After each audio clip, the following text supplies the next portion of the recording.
So listen, man. This is Two Cents and Change and Pod.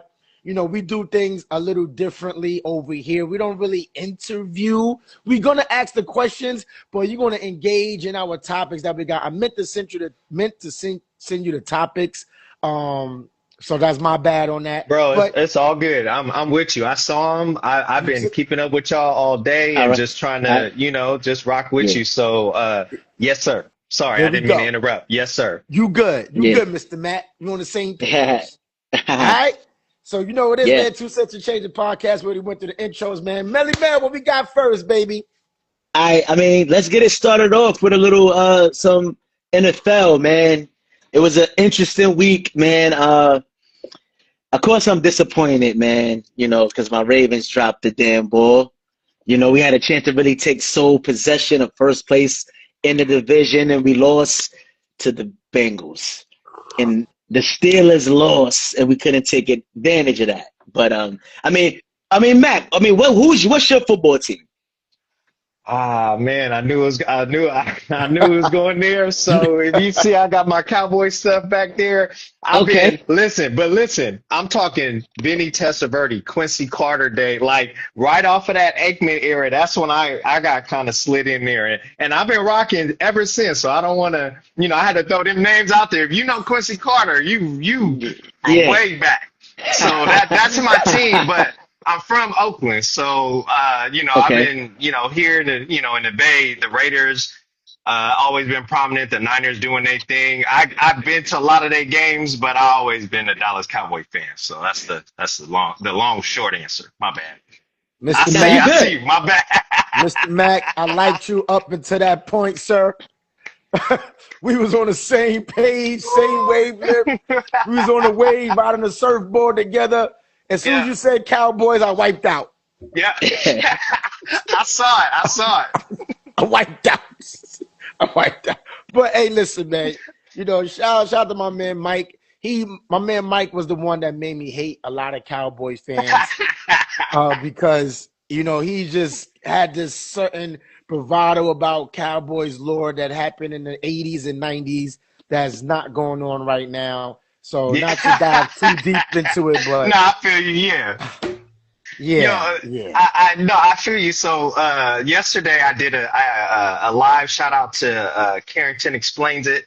She was a Yes. great guest, and she is from the Houston area. And I was like, I'm not even bringing up that I'm a Cowboys fan on this one. Uh-huh. Like, I need another day hmm because I don't get no positive interactions unless you a Cowboys fan.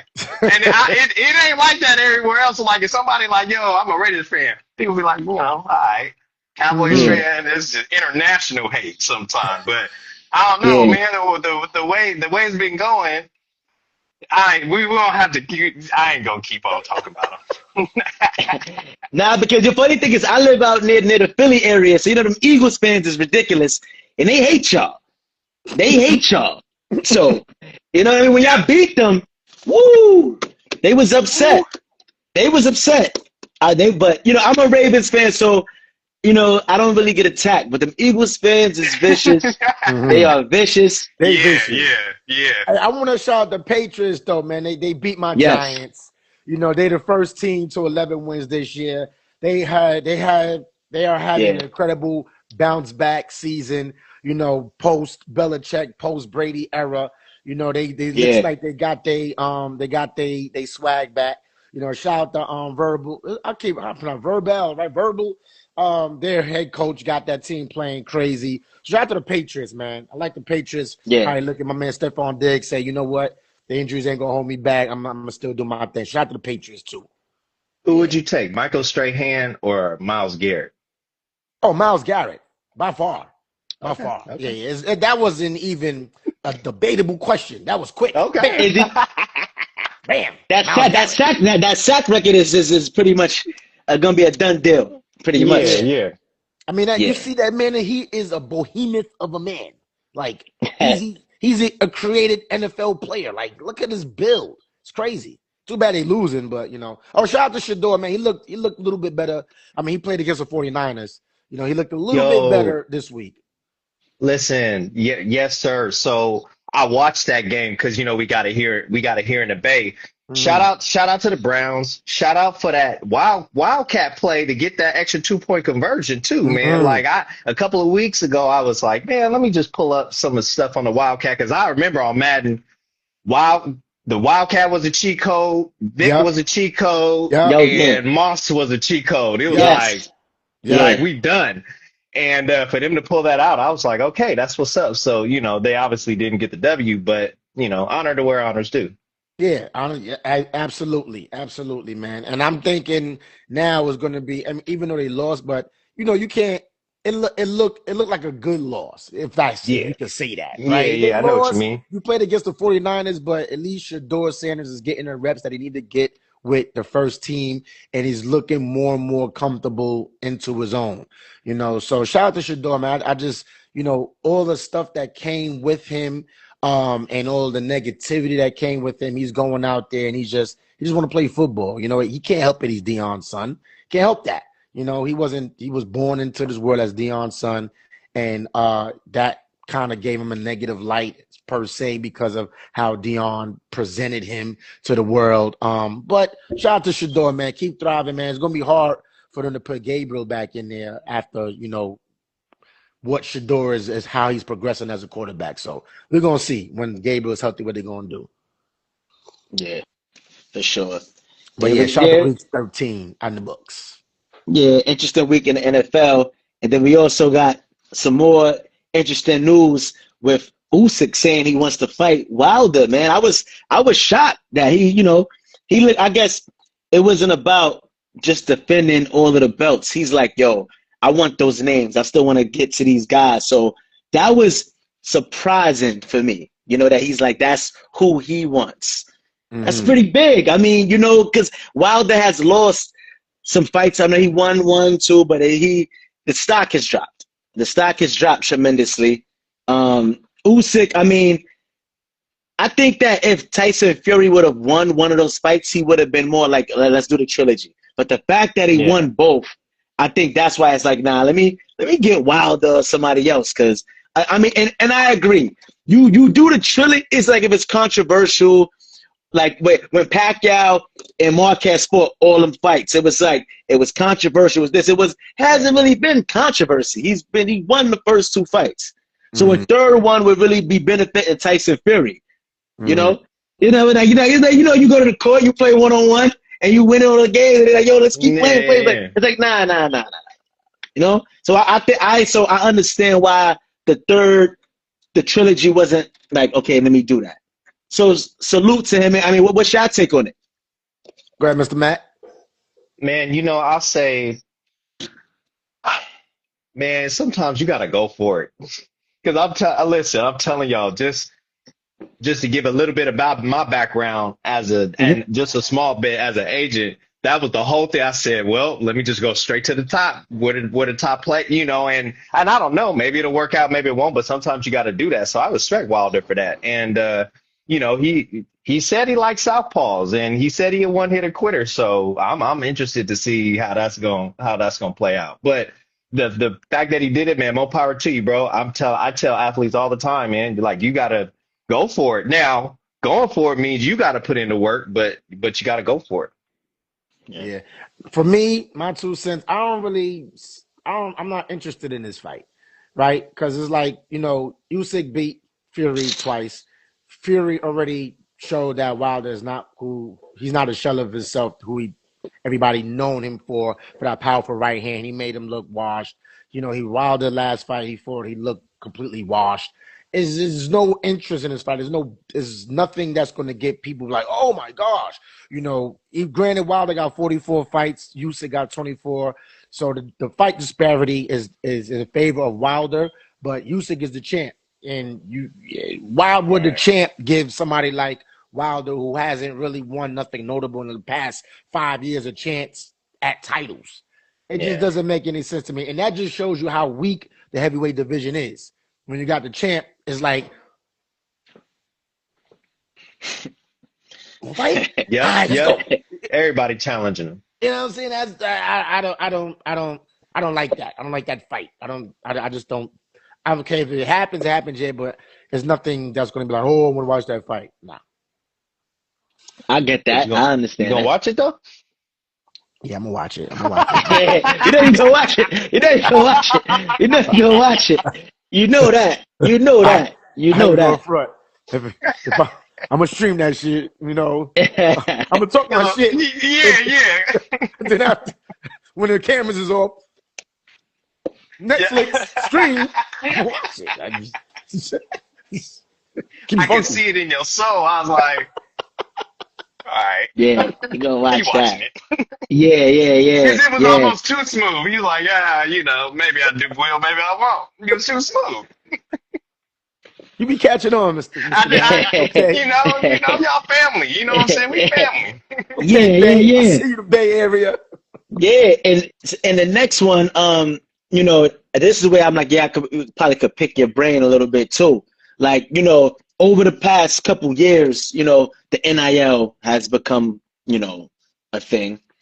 And you start to see some people get up, like, for example, Kion Anthony and a bunch of other athletes, Kion with Jordan Brand and, a lot of these athletes getting opportunities and where it started and then where it has come.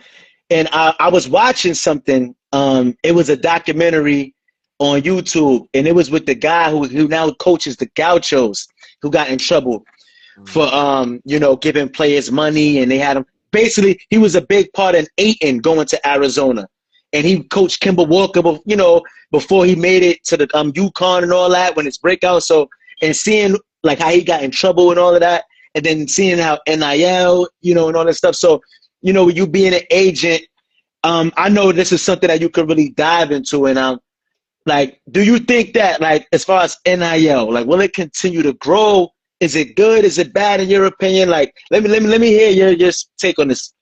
And before you Yeah. answer that, Mr. Mac, I just want you to let the people know your background before you answer that. Because some people are like, well, he don't know shit. Well, this is why he's to talk about it. You know what I'm saying? Like, Yes, sir. the Yes, sir. I internet go appreciate crazy that. sometimes. But go, Yes, yeah. sir. No, I appreciate that. Well, yeah. So to give a background, I've been a agent for about 3 years now, going on 3 years. I'm certified in the NBA and the WNBA. It's competitive. It's highly competitive. Prior to that, man, I'm from the town. I did everything on top of everything on top of everything. But my specific background regarding this, I graduated from USF Law, University of San Francisco, a couple of years back. I have my master's in human resources, and I've worked in HR for several years, project management.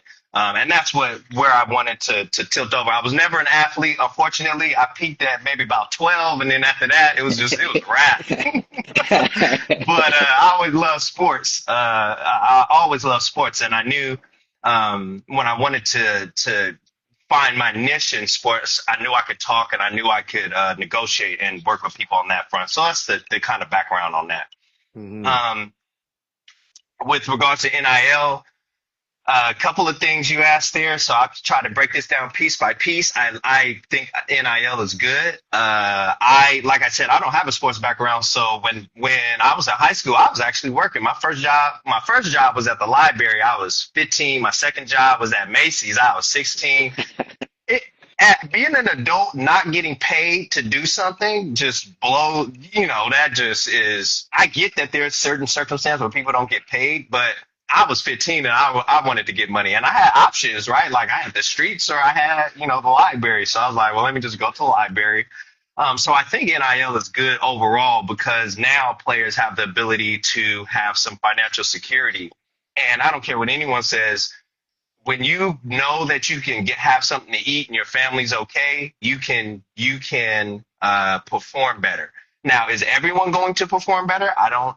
Usually that's no. Once you make something better for everyone, there's going to be people who take advantage of it. But I think it's a good thing, and I think it's only going to grow. Like I kind of had to shift even as an agent. Like we was talking about earlier. Sometimes you're going for the top. I was like, man, let me. I want LeBron number 3, 4, 5, and 6, and I was like, No, that ain't gonna Hmm. happen. Let me go to a couple of these high schools, a couple of colleges, shake some hands, meet some parents, and build some relationships. But Hmm. that takes time. So I think it's good. I encourage anyone, if you have a skill and it's marketable, then market yourself and get what you can from it.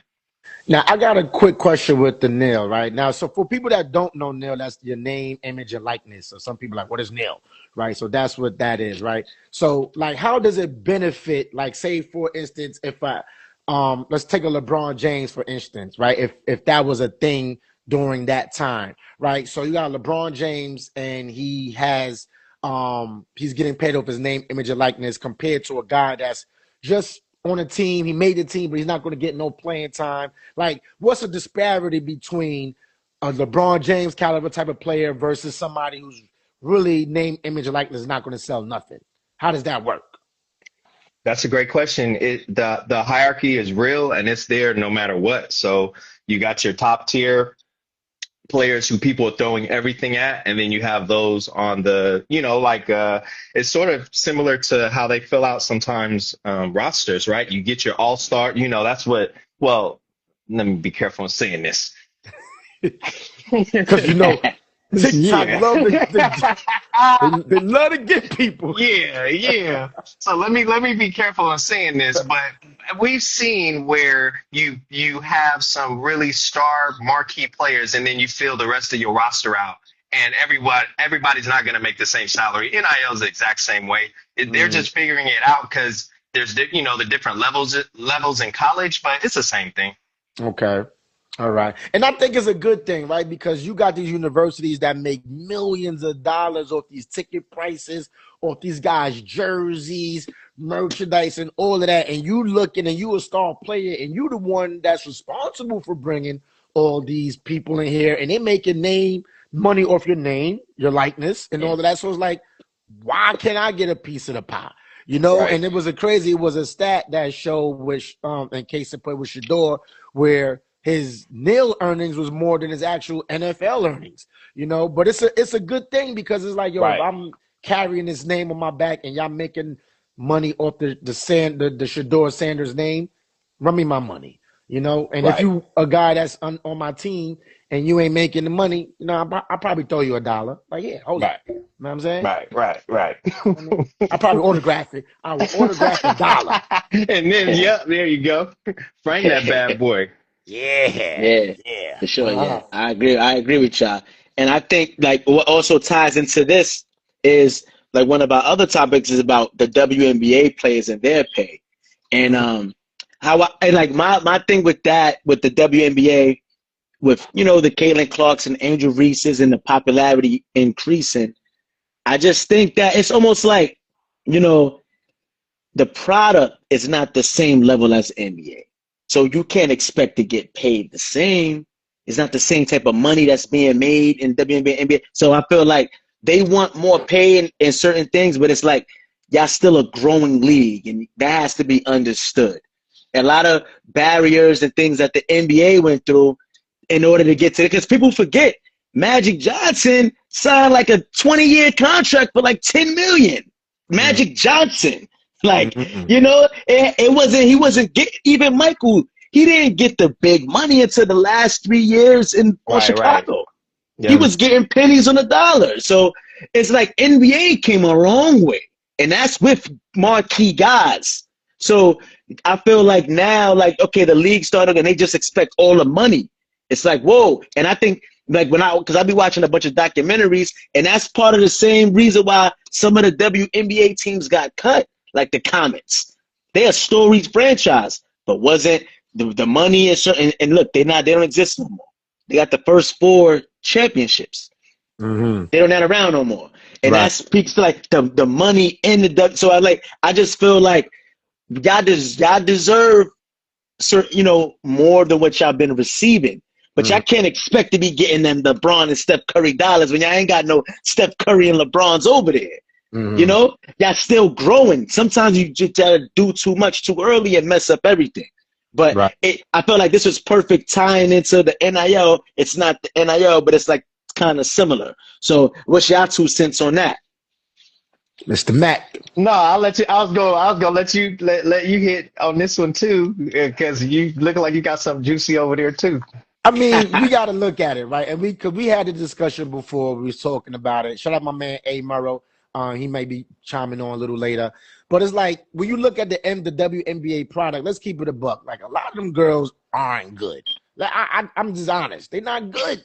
You know, like if you look, and it was this debate one time. It was like, can a NBA a WNBA player play in the NBA or something like that? And what's his name? Michael Porter Jr. was like, yo. If I'm in high school, I'll bust their ass. You know what I'm saying? Let's stop. Let's stop this talk. It's crazy. So in revenue sharing, right? Like if the people is not watching it, if people not putting the money into it, how can you expect to recoup that back as a player?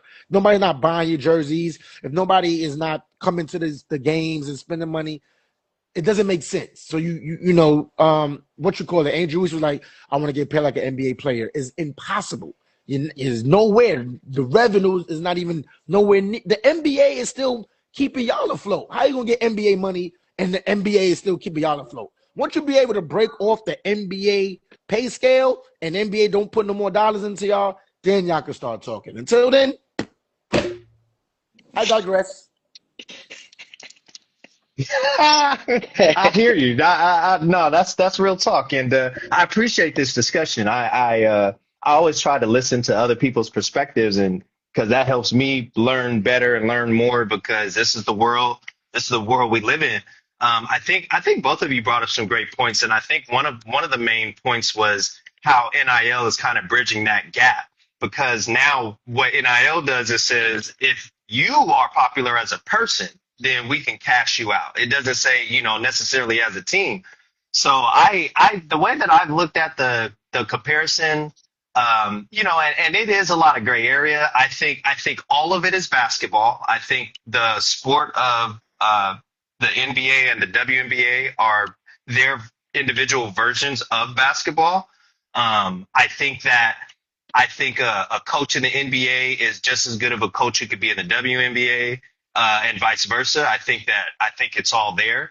I wouldn't compare it in terms of salaries. Now, when I look at players that they say, if a WNBA player says, I want to get paid like the guys in the league, really what they're saying is they want the compensation package in total to match in terms of, not in terms of scale, but in terms of like, how is it divided up, right? So, if an NBA player is making 100 million, but with all these different stipulations, is it a similar pay process or pay scale as a WNBA player? Are there similar kind of functions and features in it? So now at least that's how I look at it. And then just obviously I try to give people the benefit of the doubt in all ways, not just WNBA players saying they want more money, but just in general, like, hey, how are they probably looking like this? Because as an agent, you got to tell somebody this is what your market worth, and we out there testing it to see. Like I'm constantly plugging up numbers and putting in data to see, what particular clients or potential clients' value might be, market value. And it is what it is. It ain't like I'm in there like I think everyone's wonderful. I'm a happy guy. I think everybody cool, but I will give everybody all the money. Right. Like, what's it to me? But it is what it is. The market is what it is, and we're reacting to that. So I would say also, just to add this last point, men and women's sports, people got to get told, yes, you're worth more, or hey, let's scale that back a little bit so we can, be a little bit more realistic. But, ultimately it always ends up being the client's choice, whatever direction they want to go in. Right. Because I look at it, just to add a little something to it, I look at it like when you see Caitlin Clark, right, and her impact on the game, coming into the game from college, her NIL, I don't even know what her numbers were, but I know it was astronomical, and bringing that into the WNBA and kind of bringing that revenue into the WNBA with Caitlin Clark and Angel Reese kind of piggybacking off of that because she won a national championship over Caitlin Clark. So they are going to be forever tied together, right? So it was like, how do one judge who gets what, based off of, your stature? per se, right? So Angel Reese has been more been more vocal about it because of her ties with Caitlin Clark and say, hey, I want this, I want that. But then we look at Angel Reese's game, a lot of times is not adding up to what she thinks she may be worth. And she could say that.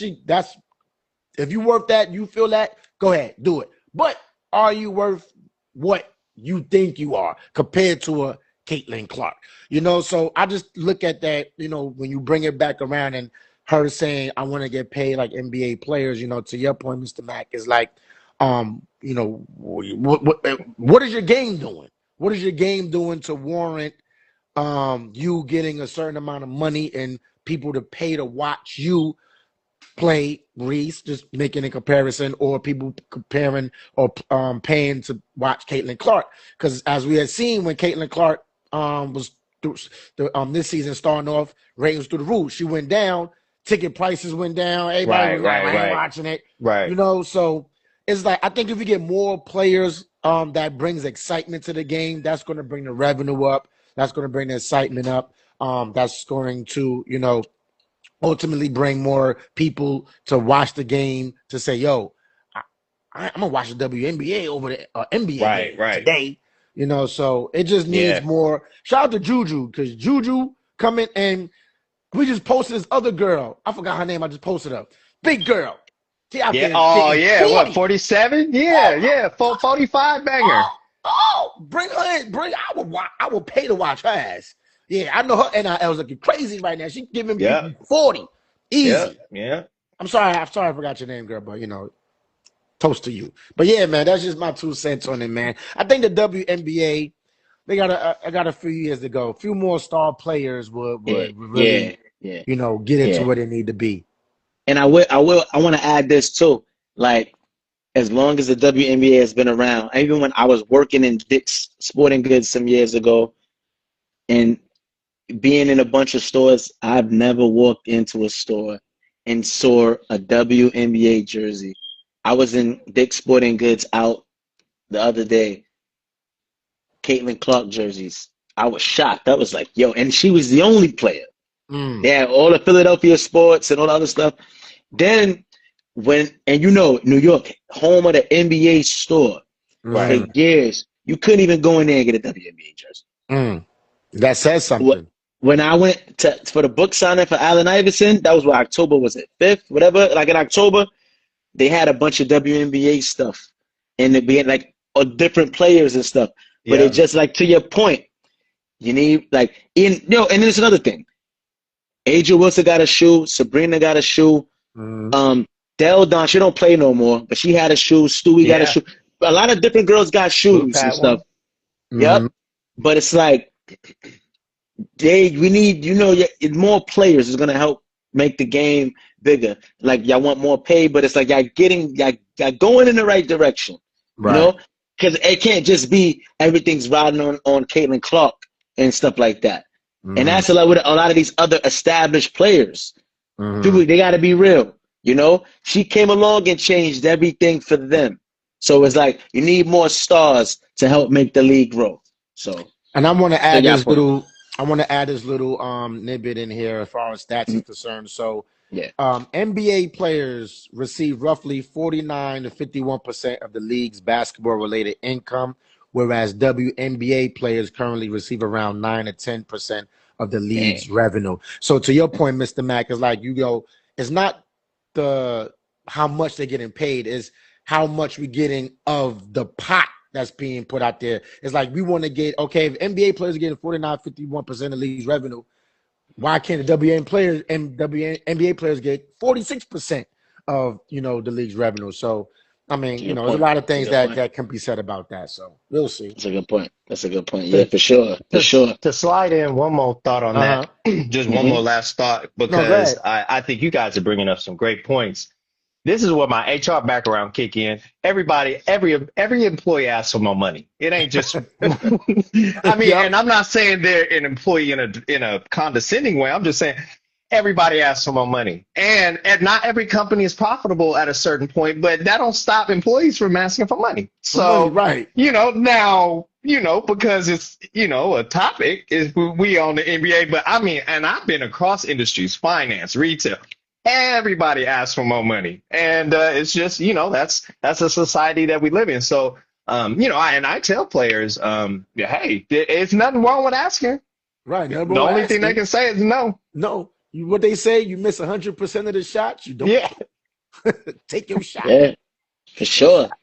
For sure. And speaking about that type of thing, like another thing, like as far as like I was talking to my brother earlier, and it's something that I noticed and came across because, I still be playing ball, and it hit me. I'm like, because I got a pair of Dame 10s. I'm like, damn, Dame Lillard is on shoe 10. James Harden just got shoe 10. It's like Kevin Durant got 18 kicks. Obviously LeBron, Kobe had over, and then I'm like, a lot more players is reaching these milestones of having 10 or more signature shoes, right? And it's not that the shoes is of like that stylish quality like back in the day, but I notice it's more frequent now. Like Giannis is on shoe number 7. I feel like Luka just got his shoe. He already on the 4th one. Jason Tatum on the 4th one. Before you know it, you're gonna be on shoe like back to like, for example, Penny only had like 6 signature models. Pippen 6, Barkley's like 6. Like, it wasn't like some people like only have maybe 1 or 2 models. Like Kevin Garnett had like 3 Nike models. Tim Duncan had 2 Nike. Like T-Mac went to 6. Yeah. Like, and I'm like, it's like nowadays it's more frequent for these signature players to have these long-lasting lines. And I wanted to get your thought on why do you think it's more of a common occurrence now for players that have longevity in they sneaker lines as opposed to back in the day? Take it away, Mr. Matt. Well, that's a Melly Mel. That's a great point. I think, and this kind of loops into another thought. It circles into the shoe topic, but I think what happens is I remember when I was a kid, man, and the Warriors would play. I didn't know the score until I picked up my grandmama newspaper the next day and took the sports section out. That's how I found out. And then I would hop on BART. BART is our railway system out here because I'm from Oakland, but I went to Berkeley High, so I had to hop on the train to get to Berkeley High. And that's how I found out. I would sit there, I read about the Raiders, the A's, all that. And so now with social media, all this information is getting sent. Like you can communicate much faster, and all this information is getting sent internationally. You know what I'm saying? It feels national a lot, but it's international. So that plays into the revenue. What revenue is brought in. Like now, I tell athletes, I'm like, get your social media right. If you're gonna be a baller, be a baller. Don't be a baller, rapper, a podcast. Like stay in your lane. Right. And so now what that does with sneaker deals is they understand that because there's more money, you can maintain your shoe longer. Like if I remember East Bay. I started following East Bay on Instagram a couple months ago. Remember East Bay? You be like, you can just look at the shoes and you feel like you let had me them not on show your my feet. age. My bad. I don't know what you're talking about. I don't know East Bay. East Bay was the joint, I wasn't man. around East Bay. Yeah.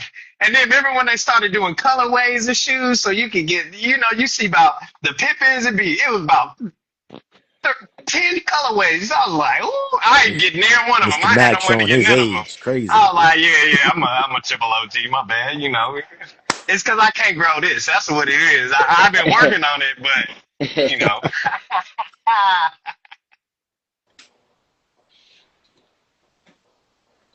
Oh shit! Is it glitch?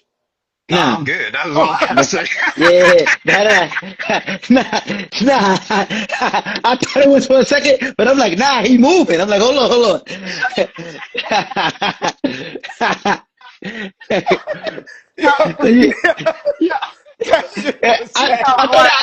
thought it was for a minute too. I was like, wait. I was like, oh, nah, he moving. There ain't no glitch. I said my piece.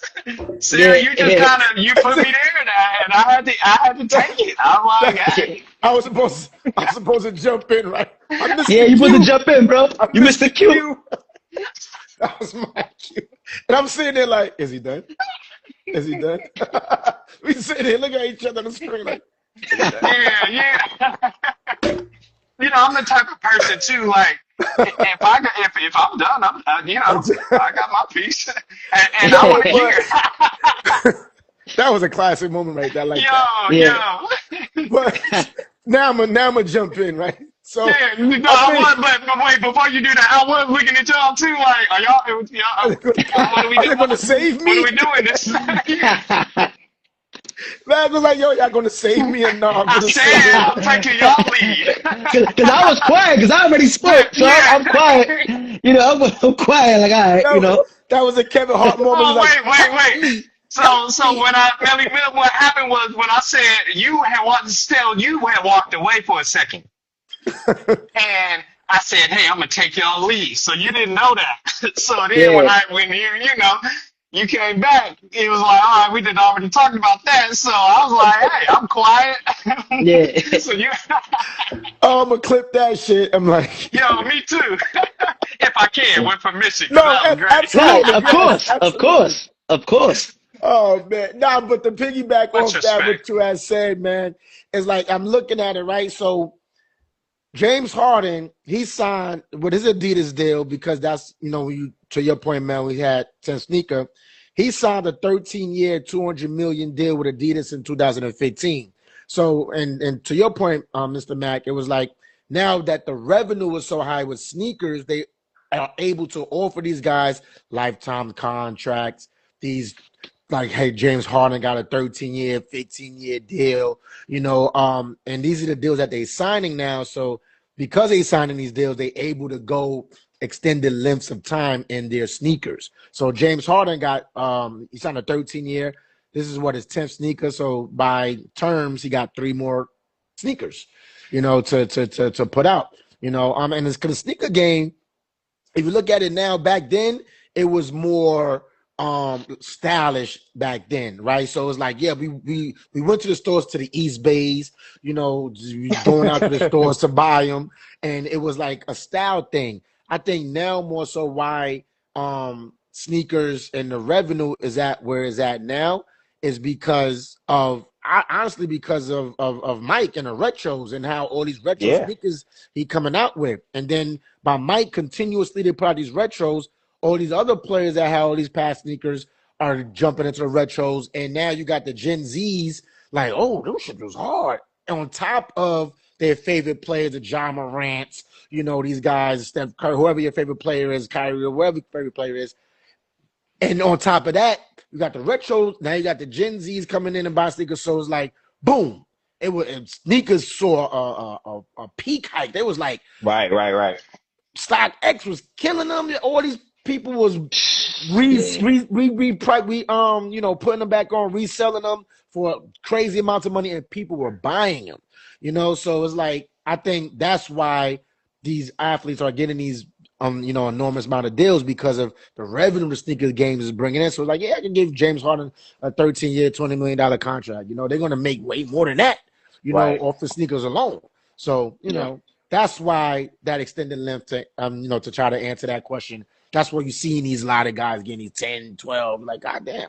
It wasn't being offered back then. Right. Yeah, for sure. And more interesting news as well, man. I mean, once again, man, I feel like we at this point every season, man, with this boy Zion Williamson being hurt, man. I mean, he's been in the league for a while. When he plays, he's phenomenal. But would y'all say he's a bust? You start this one off. Oh, I'll answer last. Bust. So I'm an NBA agent. Bust is not in my vocabulary.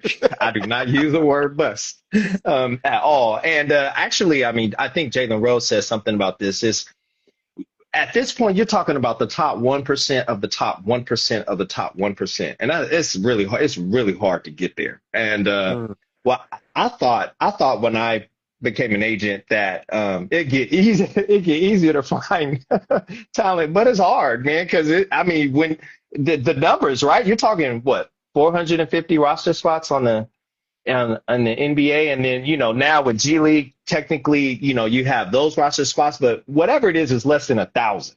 That's 1,000 people out of 8 billion people. Mm.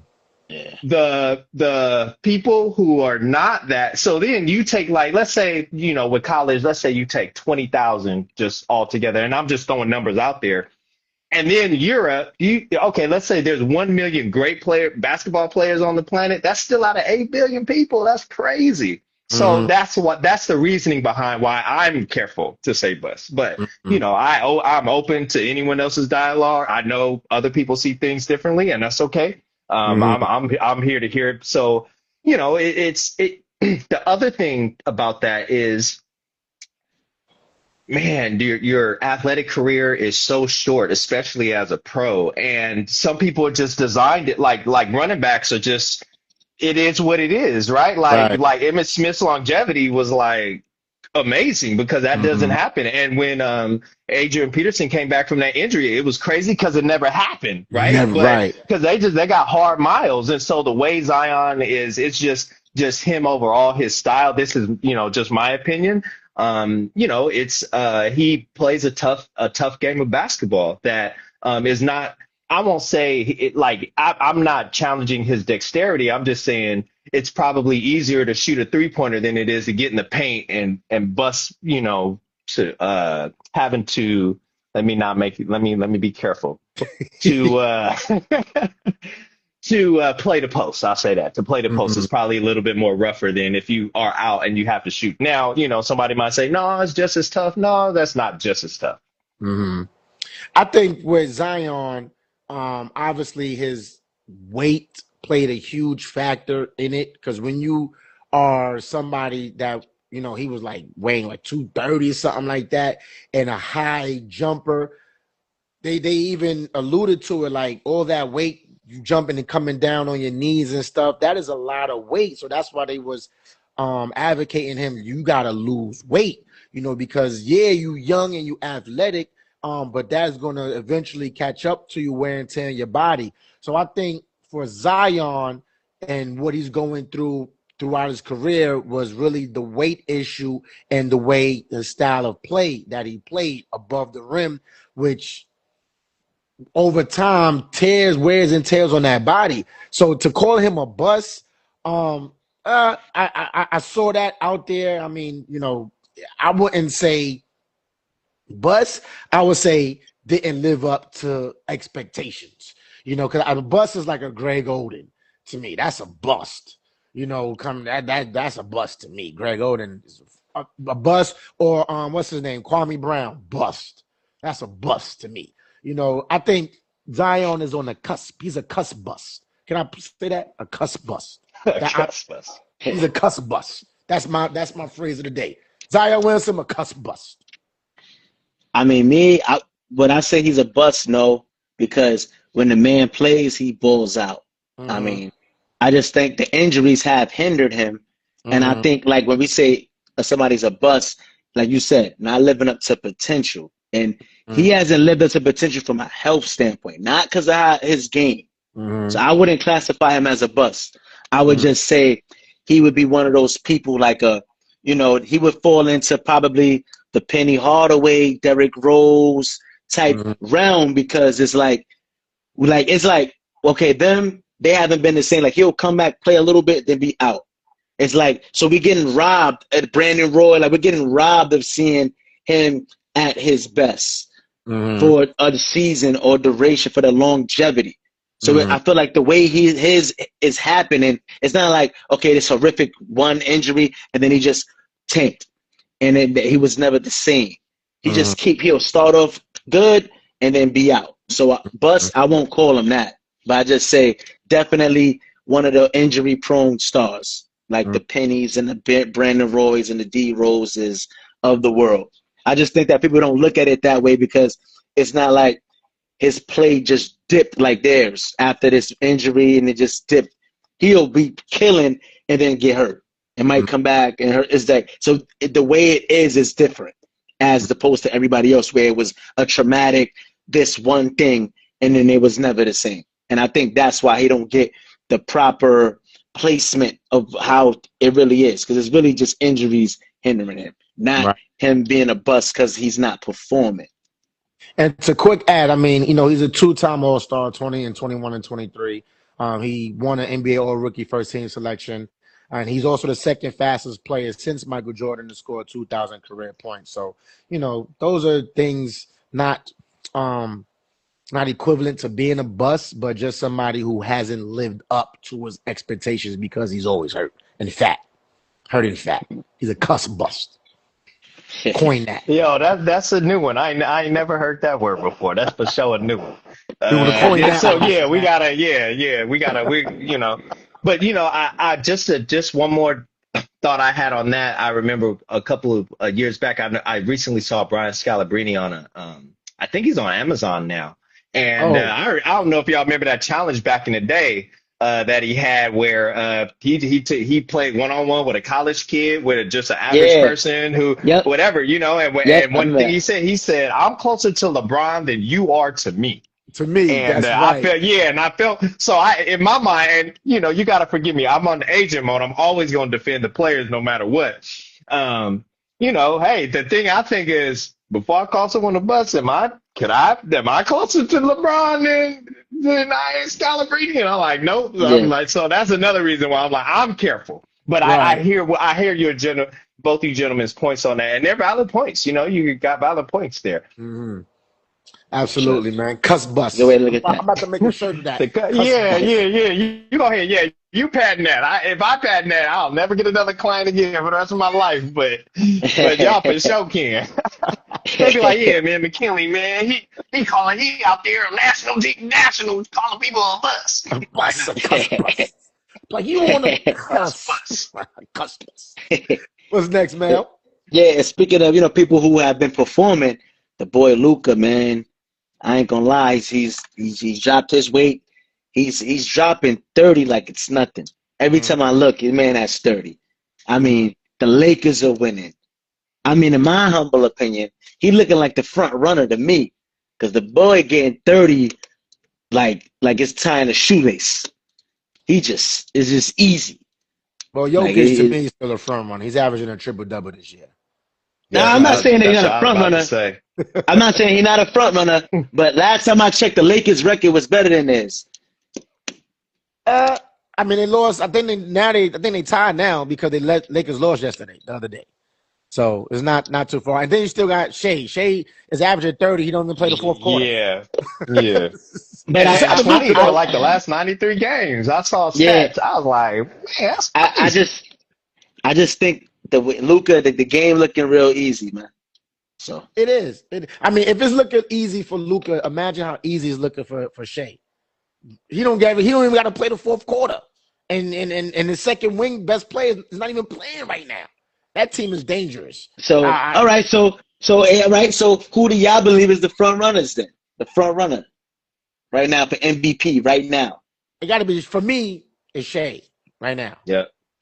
I would Shea or Joker. Yeah, Shea or Joker. Okay. Me, I got Luka right now. Shea, Joker, and Luka. That's my top. I would agree that that's the top three. Definitely the top three. I can say that. Jokic averaging 29, 12, and 11. That's crazy as a center. As a center, that's crazy. He's a beast.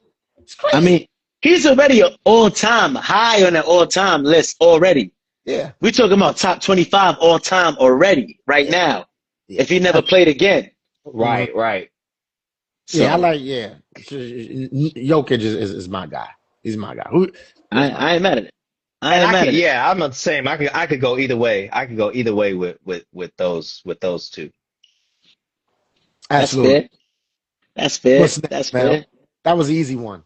Yeah, I mean, it's just more just insight from Mr. Mac, man. You know, being an NBA agent, you know, so you could just dive into just like that process, as far as I mean, I don't know if you care to share, do you have any like notable clients or just diving into that agent world Yeah, and I how want it's to know. been for you. I want to know, man. And, like, take us behind us. Now we getting into Yeah, to Mr. now we Mac rolling world back the now. sleeves.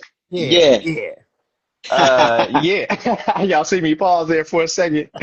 Yeah. Uh, yeah, so notable clients, not yet. And I say that carefully because that would imply that anyone isn't notable. If I was to get any type of client, I would think that they're notable. But in Mm-hmm. terms of like LeBron, no. Luca, no, not there yet. But I knew that kind of coming into the game.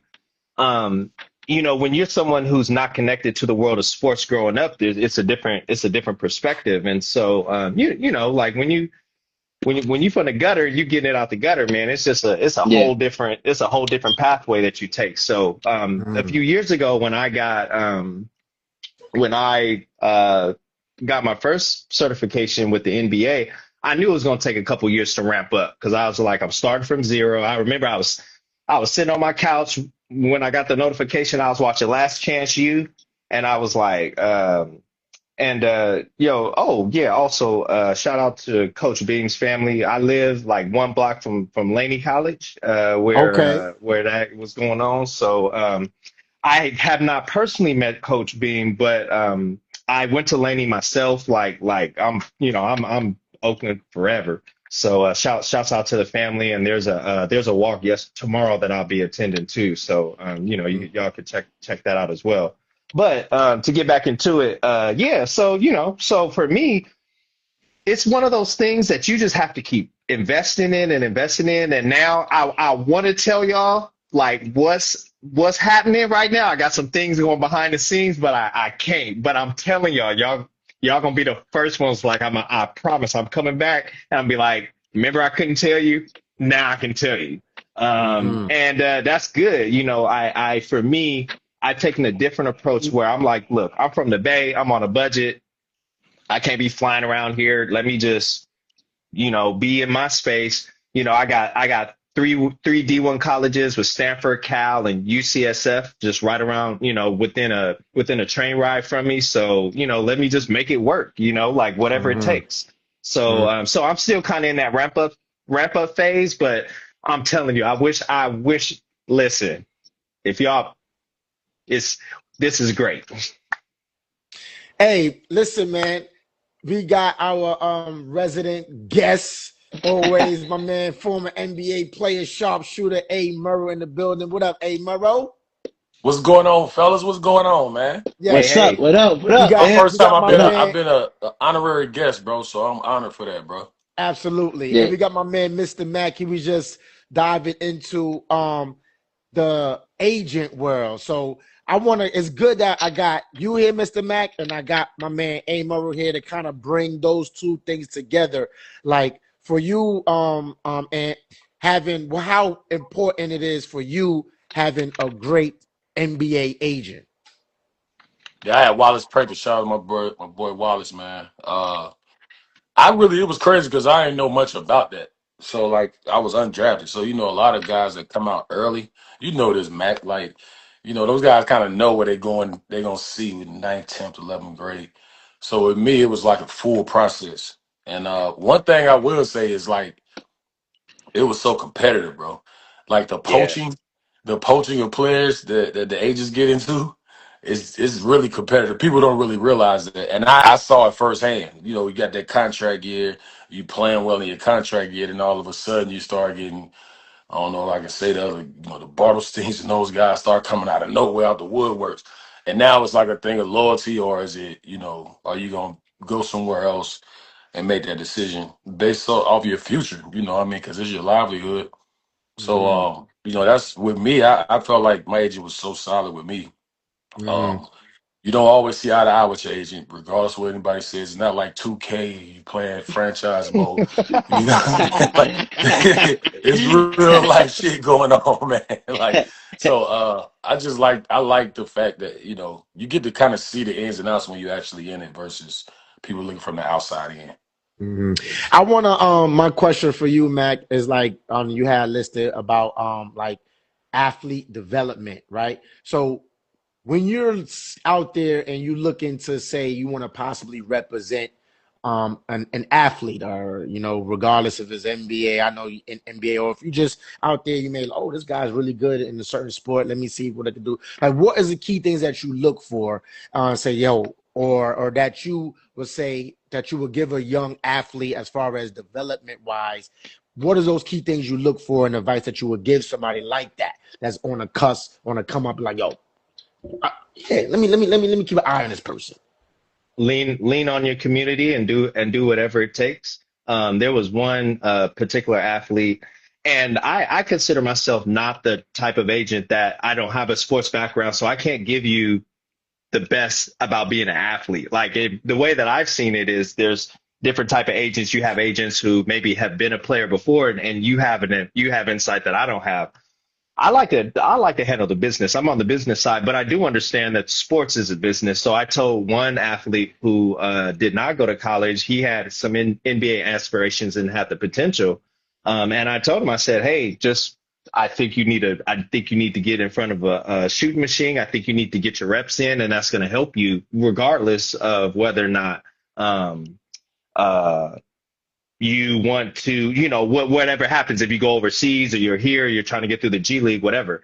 And I left it up to him. I said, you don't have to take my advice, you don't, but you got to be able to produce a good quality product that I can put out. And sometimes you might have to lean on somebody because, like, for someone who came from nothing, $1,500 for a machine is a lot of money, and I get that. But Mhm. law school was a lot of money for me, and the agent dues I have to pay every year that I don't, I still got to pay them regardless if I'm getting a commission check. And so those are the things that I look for. Is I try to encourage players to do whatever it takes, and I might not be the one to give those answers, but do whatever it takes and lean on your community as much as you can.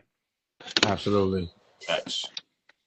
Yeah, because I know, like, from Murrow, speaking that, in the NBA perspective, like, what is things that an agent, and it's like, say if you was an agent for my man Ant, right? And Ant, elite shooter, right? How would you negotiate a deal for my man Ant? Just take us behind the scenes for, like, if he had a contract extension coming up, right? How would you negotiate a deal for Ant to either go somewhere else to get more money or stay committed to the team that he's with? What is those behind the scenes things? How's those things Yeah, look like yeah. from your perspective and the player's perspective, Ant? How does go how that go? Well, for me, I'll just because you jumped on me first. For me, I'll say I do a comprehensive analysis on the player as a player and the player as a person. And I try to convey those as much. If someone running the streets is a lot harder to sell than someone who is not running the streets and doing, the right things. And so, I have to do a comprehensive analysis because I hate getting blindsided in meetings. And I'm like, man, I didn't know this and I didn't know that. And that's kind of the legal side of me. So I just try to make sure I have all the knowledge. It isn't about it being perfect for me. So if you're not a perfect person, nobody's a perfect person. Mm-hmm. But if I pitch you in the best light possible, that's my goal. And whatever that looks like. If you're more of a person who you express yourself differently, then go ahead. If you're still delivering the product though, then you're just delivering the product. And so your market value is high. And there's a lot of untapped potential too.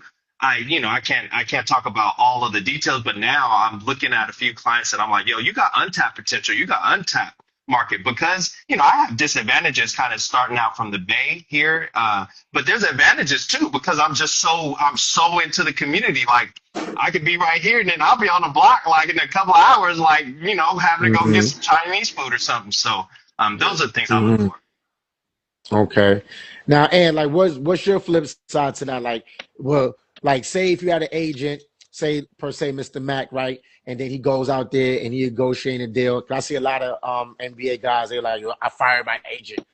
Like, right, like, what as an NBA player, what do you look for in your agent and how they negotiate deals? What's some things as an NBA player you look for in your agent? I think on both sides, from the player and the agent standpoint, on both sides is patience, man. Because a lot of dudes do jump the gun and fire the agent because it's easy to do, but it's so much yes and smoke and mirrors with these other agencies sometimes that you don't have time during the season to go recruit an agent. You see what I'm saying? So when you get rid of somebody that's putting in all that work, they got other clients, 9 times out of 10, obviously, but it's really about having the patience and that open line of communication. Because I know I got on my agent's nerves. When it's coming up, that contract year, you might have got Western Conference Player of the Week or something like that. You know, it's getting down to the wire. We don't know if we're going to make the playoffs or not. You're looking at your numbers, your stats. It's hard not to look at. Then you start seeing what other guys potentially will get. And then when free agency actually hits. So I'm calling my agent every day, you Mm-hmm. know, because he like, look, stop watching TV. You know what I'm saying? Because when you watching TV, it's like, he got what? Who was his agent? Hey, bro, Mm-hmm. what's going on, man? Like, you know, I know what you saw. I told you stop watching that shit. And I'm like, I can't help it, bro. You know, because it's Mm-hmm. anxious. It's like it's like it's a bittersweet but more sweet opportunity to be in when you know you about to get the bag, you about to get blessed.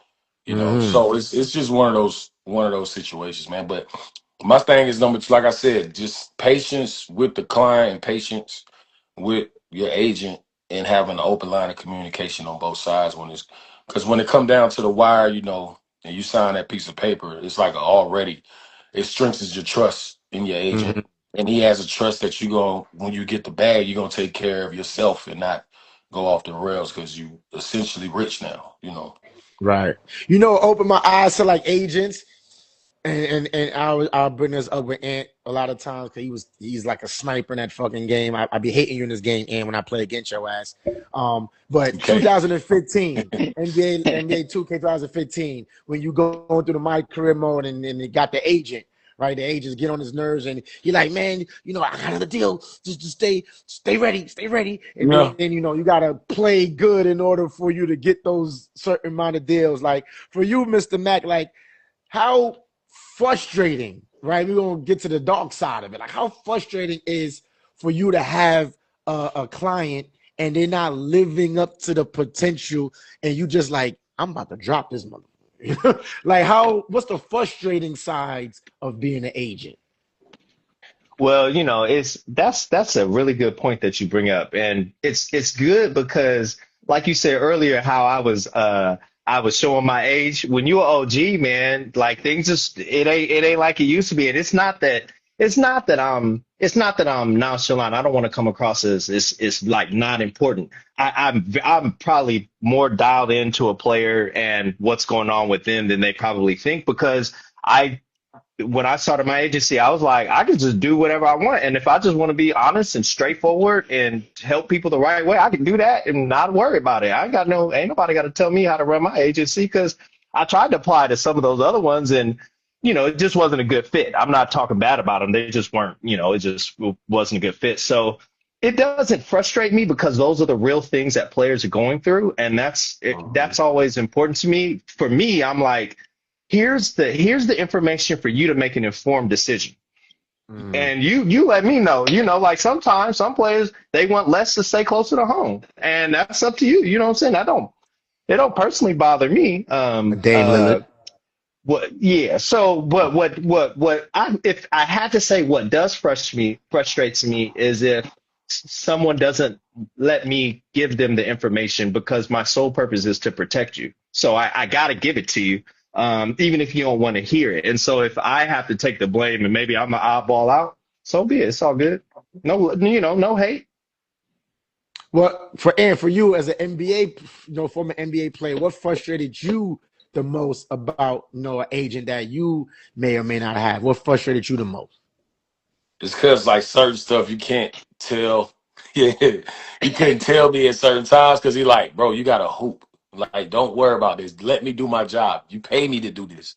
So it's like that, like the patience part, like I said earlier. But it's not really like it's frustrating because it's always gonna be in the back of your mind until you actually get that contract in front of you that you Mm-hmm. negotiate. But obviously like the trust factor in your agent, you wouldn't hire him if you didn't have trust in him. But that's the Mm-hmm. most frustrating part, knowing that it's coming, but it's like when, and it's hard not to compare you, especially when it's somebody that plays your position that's like, let's say I came off the bench most of my career. I was like a 6 man, 7 man guy.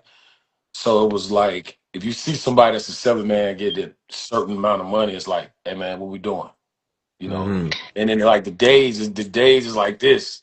Like and Mac, you know this, that year LeBron left and went to Miami, it was like not just the league was on standstill until he made a decision on Right. TV. It was like the whole world was on. And I ain't never all seen no the shit like decisions after that. Yep. everything trickled into like soon as he got closer, you start seeing guys because like some of the teams that knew he wasn't gonna come there, they got to spend the money.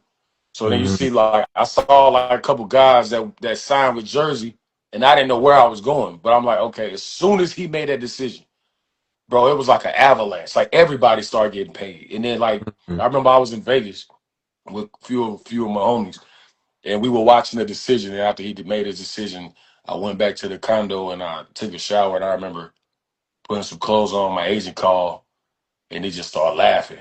You know what I'm saying? I'm like, what it look like, bro? What do it look like? And that's when I had got my 3-year deal with Jersey. But it's like a weight lifted off your shoulders because that weight on your shoulders is like the end of the season into damn near the middle of summer. So that's like 3-4 months or something maybe. And you know, it's a blessing, man. But it can get really frustrating though. But you know, I mean, it's all part of the game, man. I love Mhm. the experience I had with that both times. Mhm. Would And I you want to go ahead. can I just interject real quick Yeah, and go ahead, just Matt. ask if you had anything that you could share with me to be a better agent, what would your recommendations be?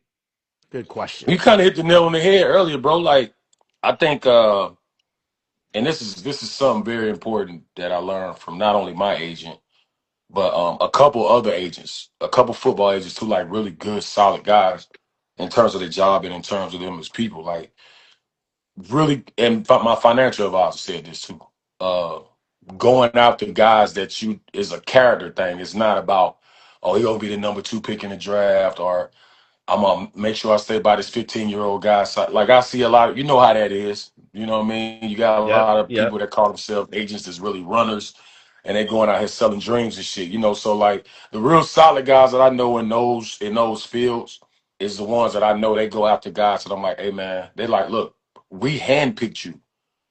You didn't get drafted, so we're not dealing with no undrafted guys because we don't know how right. long. No, like we want you because of who you are as a person, you know, and then that you see like the untapped potential basically. So like my agent, my financial advisor, like those guys that was in those places working for me at the time, they looked at me like, oh nah, he's gonna work hard every day, he gonna get up, he gonna be professional, he gonna be great in the locker room. We don't know how long his career gonna be, but I know as long as we got him, we're gonna take care of him because we trust him. Just like we have to trust the agent. So I would just say going after quality dudes that you believe in what they believe in, bro. Like you could untapped potential, like you said, you believe in these guys, you can see they grow. Thank you. I appreciate that. Hey, I've look at that. got all that. That sound like an agent, bro. What y'all got? Y'all Yeah. got some what y'all got going over there? Hey, I need you to jump know. on this plane. I come to the bay in a heartbeat. Yeah. I ain't Hey, you lying, know. boy. Hey, We listen. gonna talk, bro. Yeah, we gonna talk. I was just thinking that we gonna talk. Yeah, we As gonna long as holler. whatever y'all Nah, but that's do, real. me and bro get tickets Appreciate or it. something. Is Yeah. whatever y'all do. Yeah, Yeah. All You right? yeah. never know, cuz. Stop, stop For playing. real. Stop Yeah. playing. You know what I'm saying? Oh man. Hey, I want to talk about your company is MM3 Sports, is it? Like yeah, Yeah. dive into that a bit and let people know about that. Yeah. Like I mentioned, I tried to go the tip. I basically been trying to go just the typical route my whole life and have had to just not go the typical route at all. And so, I tried to make sure to just put all the credentials and everything in place. But sometimes life don't deal you those cards. So I was like, well, fine.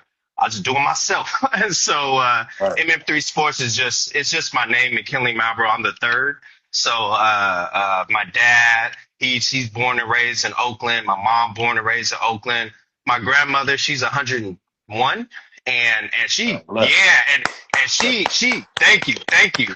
Listen, we gonna watch this. She gonna be because she's still there. She gonna be like, oh, this is great. Yeah. Because this is just a great live. And so my that's the basis of where the name came up because I wanted to represent that this is family.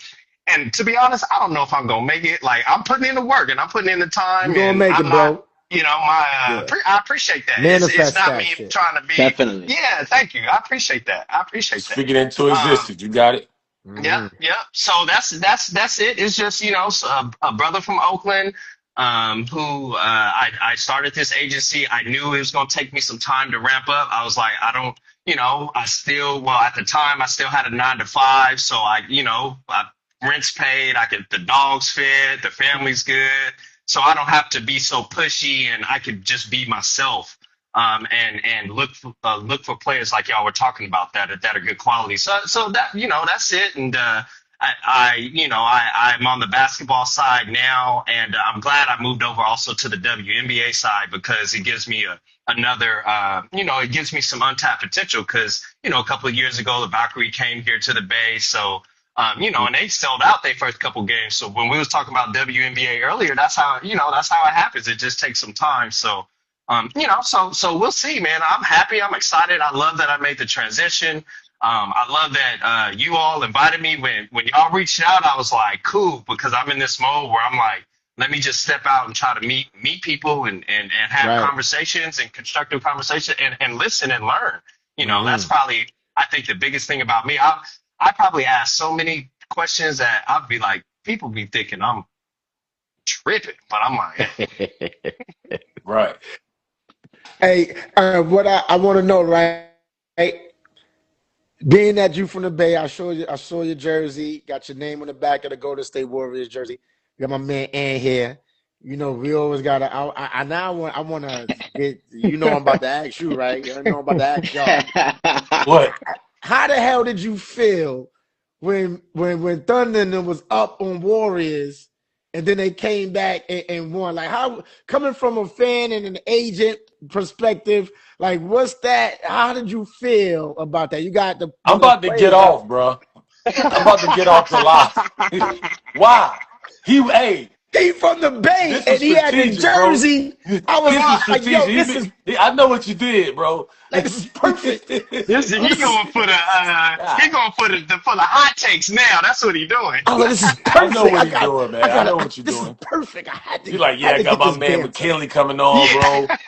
Yeah. I said, I didn't know you was from the Bay. I know who you are. I know you, bro. And yeah. I know a couple of your clients. I was like, but I Oh, didn't know you okay, from the cool. Bay. So I knew Yeah, what it's he all was good. doing. Yeah. Yeah, yeah, yeah. How did you? What was the emotions going riding through you? What was it going? What was it feeling like? Who you talking to? Hey, man. I'm No, talking that's to for both. Mac. Mac, Well, you know. I didn't know your perspective, Ed. We're already I team, know.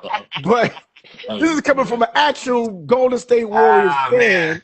fan I want to know, how did you feel when Thunder was whooping y'all asses? Listen, man. I can handle this. Just give me a sec. I can handle this. So the way I'm gonna handle this one is, man, we've seen so much great basketball here in the Bay. Like it's been exciting for me, I didn't know that it was really, I think, the from a fan's perspective at the time, I didn't know that it was the Olympics when people really got to know Steph. Like, a lot of people was like, I know y'all was seeing it. I'm like, bro, we see this every game. We Hmm. see this Yeah. every game, not just public. This is so we always excited anytime, it's something. But it's kind of the, what is it, the Pioneers penalty, where you so great and you see it it almost becomes a little, so I'm not belittling the law, the comeback, and I'm just saying I'm always excited when, I'm always excited. That boy Mac played that answer safe, didn't he? You see, Yeah, that because was he real. has to. I like that, Mac. That was very political, but you kept it real, though. I'm going to tell you, I was, okay, so I appreciate it. obviously, I was devastated, bro. But I'm going to say this, Mac. I remember I charged the guys up because game one, we started for both, y'all had home court advantage. Yeah, And I remember, like, because I played in the Bay in 08, '09, like right after the We Believe, you know what I'm yeah. saying? Oh, okay, The We okay, Believe yeah, Warriors, yep. So we was in Oracle. So, Oracle was it was, what I mean? It was like yeah. crazy in there. Every Yeah, game, no matter win, lose, or draw, they in there acting crazy. But that was like the non-Silicon Valley fan base. It was the real Oakland in there. You could yeah, feel, you know what yeah. I'm saying? Yep, So when we yep. played y'all, it was going in towards it. It was Silicon Valley. And I remember, like, it was like the beginning of the first quarter. Like, we was about to We were actually coming out of the huddle for jump ball. And I was like, before we walked out, I'm like, hey, I told Russ and Kevin them, and I told the bench and the coaches, I said, look at the crowd, bro. It's like half empty. Like, if you saw them in their last series, or if Yeah. this was 2008, 2009, it's packed already. 15 minutes before the game start. I say, they don't respect us, bro. They really think they're going to come in here and walk over us. Now, I'm really trying to just charge up. And the coaches hit me so I get a little playing time, you know what I'm saying? Yeah, But yeah, no, I really charged them up. But I was like, I saw the difference in the fan base. And when we went up, it was 1-1, then we won the one at home. We went back to Golden State, 20 minutes for the game, packed, sold out. I say, now we got a real series going on. But it was highly competitive, man. It was fun, man. It was like, that was some of the most intense basketball and mindset I ever had in my life. For real, man. It was a blessing. It's just, I hate we came up short because Cleveland really didn't want to see us in the finals, Dan sure you didn't. know. And Hey, we took a lot out of them in that Western Conference Finals, bro. look, Mac. So when they got This that Cleveland was different. this is your time to get it out, Mac. This is your time now. You got Ah, no, it. I mean, I hear it, man. Go ahead, bro. Hey, No, open the it's book. just, no. I appreciate it. And I'm not just being overly positive, but it's good. I appreciate the perspective, like It is, man. this is probably a blind spot for me because I'm from the Bay. So I ain't never thought, what was Cleveland Yeah. thinking after all them? What was Oklahoma thinking after all that? I'm just like, we won. And the So this Chargers is, up, bro. I said they don't respect yeah, us. Look at this, yeah. man. They I got got something for Silicon both of Valley, which y'all. is Go ahead, bro. good. So because I know, like, Draymond has been in, like, the media beefing with Kenyon and stuff, but I want to know from a player and fan, right? Being a Golden State fan, and just I want to ask, what was Draymond's impact in that series? Because how everybody like to say in the finals, oh, if he didn't get kicked out, then they would have beat Cleveland in 5 or whatever. But Yeah. I want to know, what was his impact, and what was y'all game plan as far as Draymond and respect for Draymond and his impact? And then I want to know, Mac, from a fan perspective, the appreciation for Draymond. So y'all, whoever want to go first, but that's what I want to Go tap ahead, on Matt. that. Matt, go. No. Go ahead on this one. I did the Sure. last one. Yeah. I'll I say, like, appreciate your perspective. yeah, that's real. So with Draymond, like, you got to take him serious on the scout report. Like, I know fans, they don't really understand his impact. I know, but it's like you can't let him just be a facilitator because he's great at that. Like, maybe one of the best, like, pure power forward passing big man, one of them maybe ever. But it's tricky on the scouting report because you don't want to get up on him and guard him because you have to help off him at that time with Kev. Well, Kev was on. Well, Kev was with us then, but with, like, Steph and Clay and the way they played, you couldn't guard them like heads up. You had to back off of him. But his IQ was so high offensively that he figured out how to be effective with you not guarding him and him not trying to score. So that's what makes him unique. You know what I'm saying? So on the scout report, it's like you kind of play the 50 with him, act like you guard him, but you still got to help off. But he's so smart. When you leave him, he cutting to the basket, he getting layups, he getting and ones, he acting crazy, the crowd charged up. Like, he was good. Like, all that is intangible shit that he got that people don't really see unless you see it in person. That's why I was talking about when the Kenyon, and I'm like, essentially y'all the same guy. Because if you Yeah. think about it, if you take Draymond and back then put him on the Wizards, and Kenyon doesn't go to New Jersey with 2 Hall of Famers and 2 perennial All Stars, Mm-hmm. and you put him on the worst team in the league, I'm not saying they wouldn't have numbers, but their careers would have been completely different, Mm-hmm. respectfully on both sides. So I'm like, why y'all arguing the same point to me? It's just that Draymond's numbers is different because he had a better team, and that Better. Nets team was a hell of a team. Don't get me wrong, Mm-hmm. but in this generation, I mean, if somebody had to play that position, that's why you've been there so long. I Mm-hmm. wouldn't leave. Don't Right. trade me. I want to stay right here. So I don't know, man. But Draymond got the number, defensive player of the years with championship rings. Mm-hmm. It is what it is. I mean, like Kenya could have got 2 Defensive Player of the Years, in my opinion. That's at least 2 of them. Mm-hmm. But I mean, it's just how the time goes. It's how the era is. It's all that. But yeah, Draymond was tough, bro. You can't just leave him. He was really effective in that offense. Mm-hmm. Yeah, that's Oh, just from I guess, from a fan's perspective, I got a funny story to share. oh yeah. So a couple of years ago, this is the game that he choked out Rudy Gobert. I'm just gonna say it. He choked out Rudy Gobert. We saw it. It's true. You can say Yeah, it. yeah. So Insert I clip got here of him yeah, I was choking. Yeah. about maybe, I Facts. don't know, I'm about maybe 5 rows up from the behind the bench. And this is the first quarter. Like we just got there. I had my nachos, my lady, she chilling. I'm like, all right, cool. We good, right? Right. And then Clay got into something too. Who was it? Yeah, It Clay got into started with something too. Clay. It started with Yeah. Clay and And Jaden McDaniels. yeah, Mm-hmm. and Yep. so he all ripped up. His shirt's all ripped up, and so Draymond has Gobert, and Rudy. I'm like, what's going on here? Now, from a fan perspective, we don't start pulling out our phones maybe second half, third quarter, fourth Yeah. quarter, first quarter. Everybody's still getting their food, Yeah. whatever. So it's about a minute, and he got him in the lock, right? And we as fans, we just like, what's going on around here? But all us town people know, like, yo, you kind of need someone, like you were saying, you need someone on your team like that.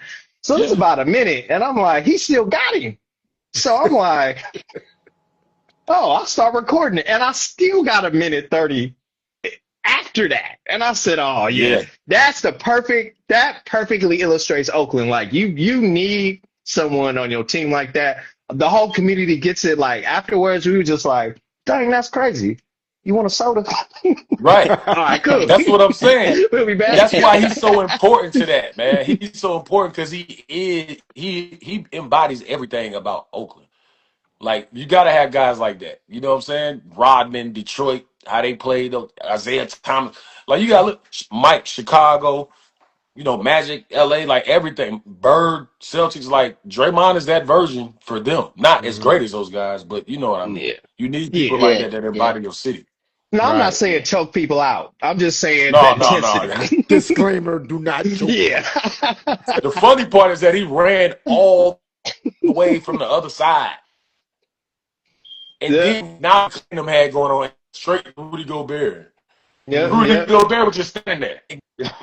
Well, he wasn't involved in that.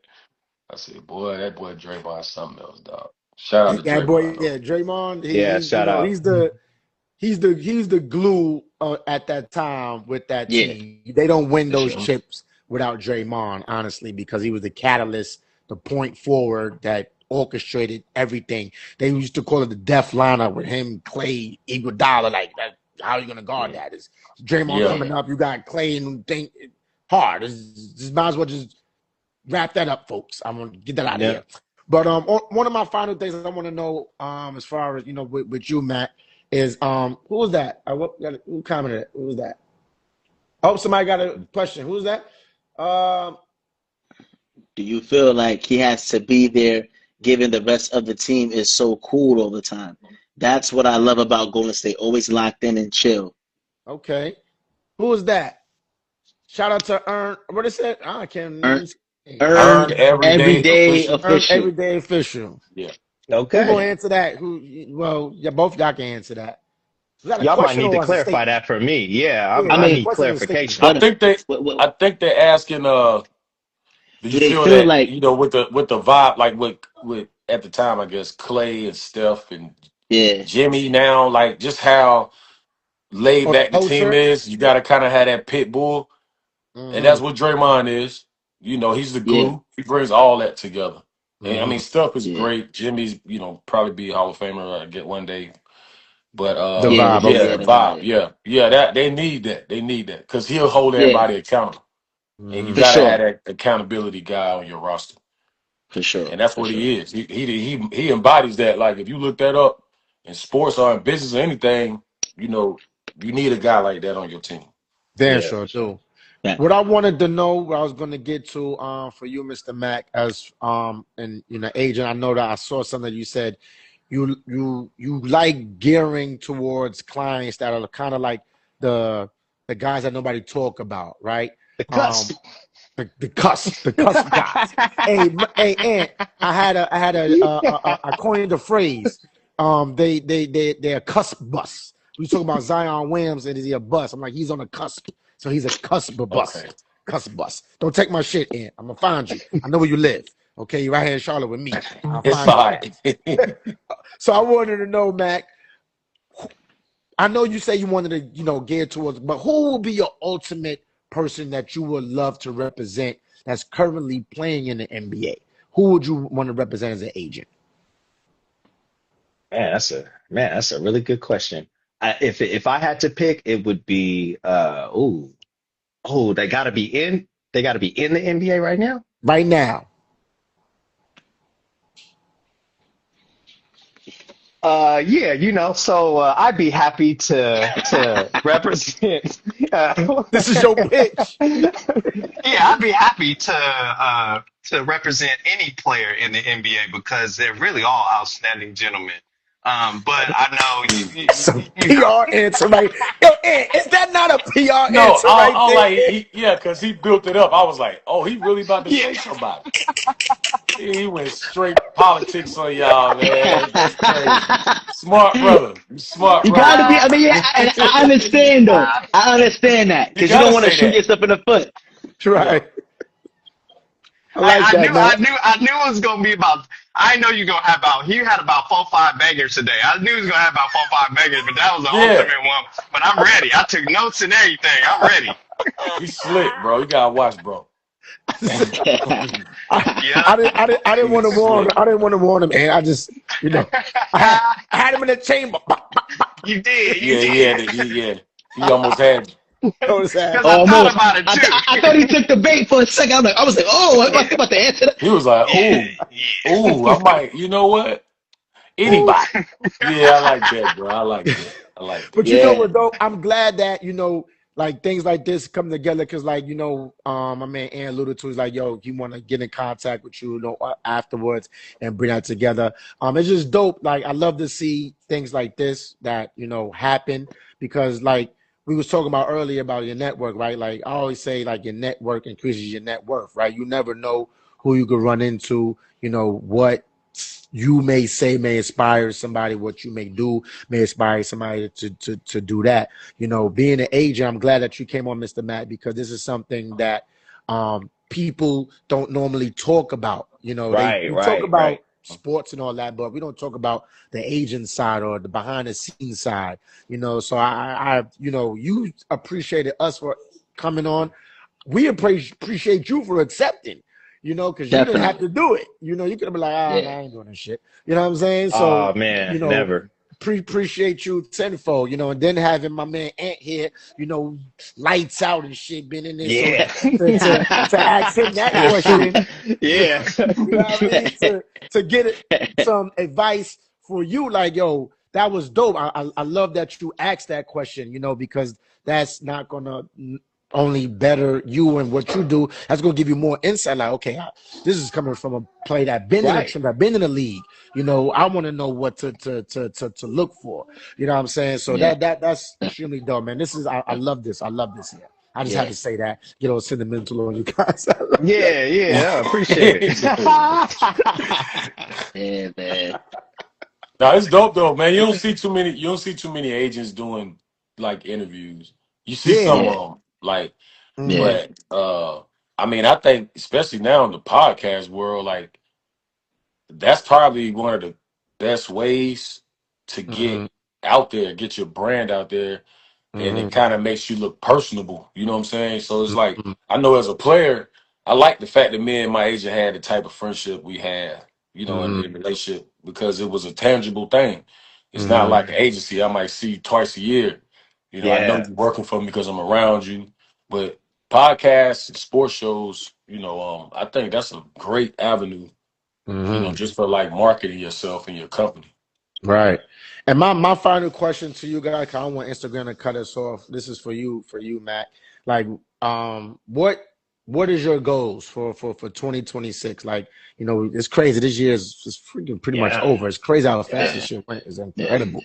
Like, what are your goals? What do you wish to attain in the year 2026 for you? Man, if I could keep connecting to gentlemen like y'all, man, this would be great. You know what I'm saying? And I appreciate you showing the love too. And so I gotta swing it back and just say that I appreciate y'all for real because I'm like, hey, I don't care where anyone is. Might be early, middle, late stages, wherever you are. I just want to connect and network with good people and talk to good people about stuff and challenge too, right? I don't want it to be Mhm. easy. So ask me the questions so I can get better because I'm going to ask the questions because I want to know. And Mhm. so, man, I'm telling this means more to me than it probably means to y'all because I appreciate, just having the time to talk to you gentlemen. And I didn't know how today was going to go, but I'm so glad that, like in my mind, I was like, let me just make sure I do all my due diligence to bring my best version because I know y'all going to come with it. And I know y'all funny. So I was like, okay, let's go. Let's do it. Yeah. Appreciate that. But Yeah. everything y'all said, like I'm telling you, I try not to take notes, but I was like, I can't. Some of this is just too good. Let me just jot that down real quick because, yeah, you guys are great. Thank you, man. Thank you, brother. Appreciate Thank that, you. man. Appreciate you. Yes. Oh, and And yeah, go ahead. 2026 to get on the show again too. How about that? That is my goal to Listen, jump back Sure. on the show. look Yeah. at Ant been on here That's like right. 1,000 times. You know what I'm That's saying? right. He could be I'm an anywhere in the honorary guest. I world. ain't never been an honorary guest before. See, he could be anywhere in the world, but he was here with us today. I'm here with Yeah, here with my appreciate it. guys, man. Here with my That's Yeah. guys. my man. And what is one piece of advice? Obviously, he asked you the question before, but like just being in that realm and space and being there, having your agent. What is the best piece of advice you can give Mr. Mack in his journey, and coming up and attaining his multiple success that he's going to attain as an agent? What's that piece of advice that you could give him? Other than obviously, I told you about just going after those guys that the genuine guys that you can work with. Just like consistent availability, man. Because like you said, you touched on it earlier when you said, this is really what guys go through. So that's very important when you're selecting the guys that you want to represent, because you kind of have a background, a sense of, this guy has this going on. This guy just had a kid. This guy just got married. This guy just got divorced. This guy's going through some issues over it. So like knowing exactly what you're dealing with so that you're not going to be like blindsided after a while with a guy. Because you get a 20-year-old, you already prepared for some bullshit eventually. Right. But then you might sign a 29 or 30-year-old in the end of his year and he's married with kids. You already know you don't have to deal with much with him, probably trying to just get a couple more contracts. He ain't in the streets no more messing around. So it's just like personality and being even with the guy that you don't have problems with, checking in. Hey, let's go to Yeah. dinner. I'm coming in town. Like, I'm just going off experience, like from being a young guy coming to the league to, retiring, at my early 30s. So, uh, I just say that, man. I mean, it's not like you reinventing the wheel. I'm not telling you nothing you don't already know, but just Right. for me personally, it's definitely that. Like knowing that walk you're gonna have to walk with each and every single one of your guys. You know what I'm saying? Mm. Dope. I said, Man, I yeah, appreciate that. no doubt, bro. Yeah.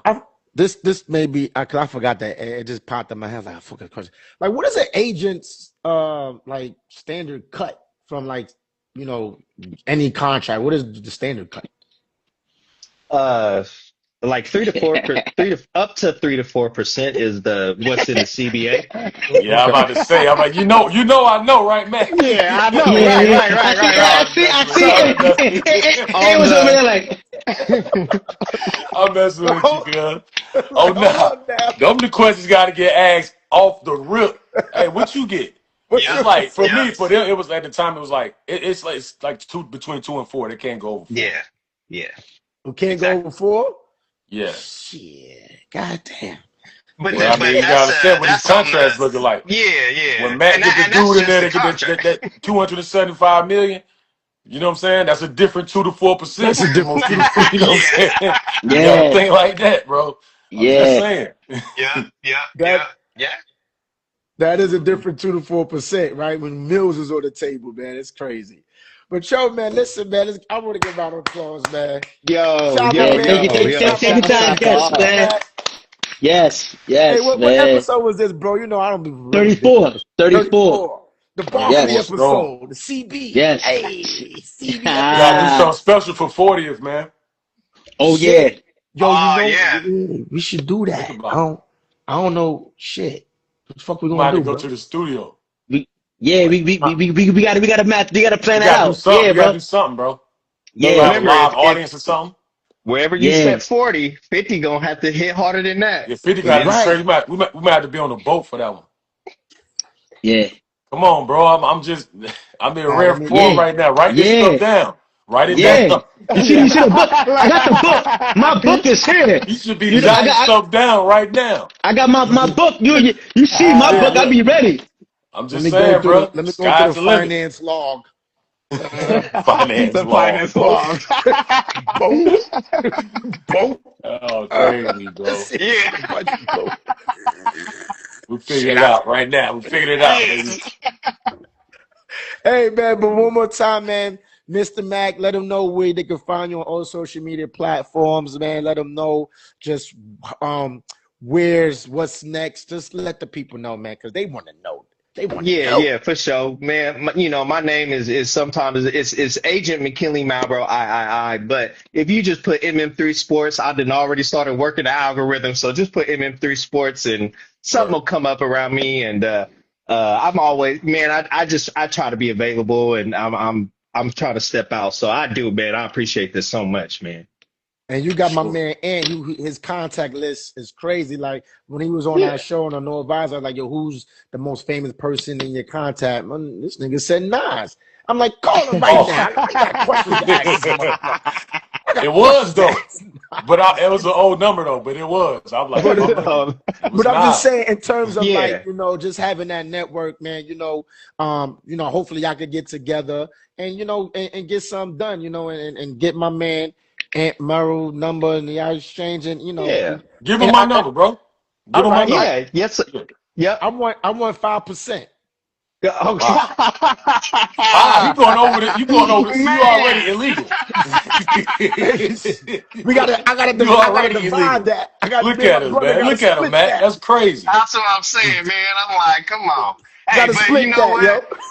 Yo, can I put that in bus cuts dollars? Hey, see, the bus. Y'all gonna be used like y'all gonna use my shit. I'm like, Yeah. It's I'm gonna gonna be, go. It's I'm gonna gonna go be viral, proud. bro. You already, yeah. I'm You gonna be gonna be viral happy. for real. I'm gonna be happy to cuss bus. Coin that. That's But gonna yo, be a man, hit. Spotify. episode 34, man. Your boy C.L. McClain. It's your boy Melly Mel, man. 2 cents of change, man. I'm gonna send him your number in the DM, Mac. I'm gonna get y'all Yes, sir. connected. All Holla. right, y'all. 5%. 5%. 5% is Yeah. crazy.